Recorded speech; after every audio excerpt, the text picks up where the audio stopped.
passez un jour à Tokyo, la liste des lieux touristiques à découvrir est énorme, mais le jardin impérial, dans l'arrondissement de Chiyoda, en plein centre de la capitale, est l'un des endroits incontournables, de par sa beauté et son histoire liée au palais impérial.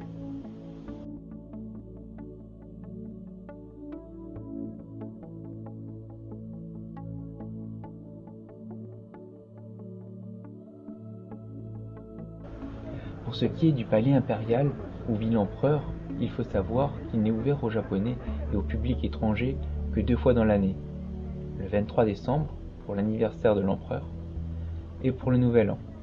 Ce sont les 2 seuls jours où l'empereur et sa famille salueront leurs sujets et leur présenteront leurs vœux.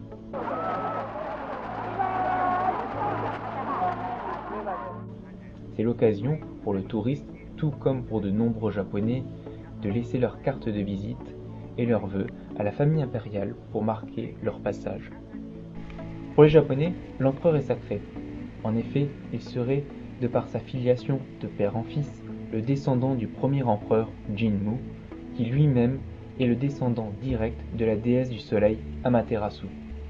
Cette filiation divine vaut à tous les empereurs du Japon le titre de dieu vivant, de demi-dieu, et d'être la plus haute autorité de la religion shintoïste. Ceci explique d'ailleurs aussi l'emblème national du soleil rouge sur le drapeau japonais. Je viens de faire référence à la religion shintoïste. C'est l'une des religions dominantes du Japon avec le bouddhisme.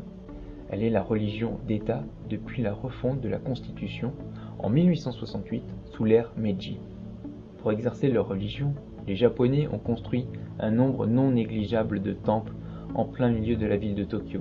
Ceci malgré une densité de population très élevée, environ 6000 habitants au kilomètre carré, et la recherche perpétuelle du moindre centimètre carré à construire. C'est ainsi que vous pourrez trouver des temples ou des sanctuaires là où vous ne les attendez pas, au détour d'une ruelle, dans un renfoncement qui ne semble mener nulle part, ou encore dans un parc. Ils sont le reflet d'une croyance bien ancrée en tout japonais. Et si vous vous promenez le matin, vous verrez ceux qui habitent non loin de ces lieux de dévotion les nettoyer et les entretenir. Et peut-être aurez-vous, comme moi, en les visitant les jours de faible affluence, cette impression d'être entré dans un autre monde.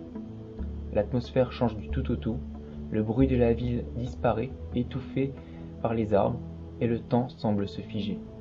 Mais je vous rassure, cela ne vous arrivera que si vous êtes matinal ou s'il vous arrive de vous égarer au détour d'un chemin isolé, dans un cimetière ou dans un mausolée oublié, où au vrai sens du terme, il n'y a pas âme qui vive. Je vous laisse admirer la magie de ces lieux.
Merci d'avoir suivi cette aventure.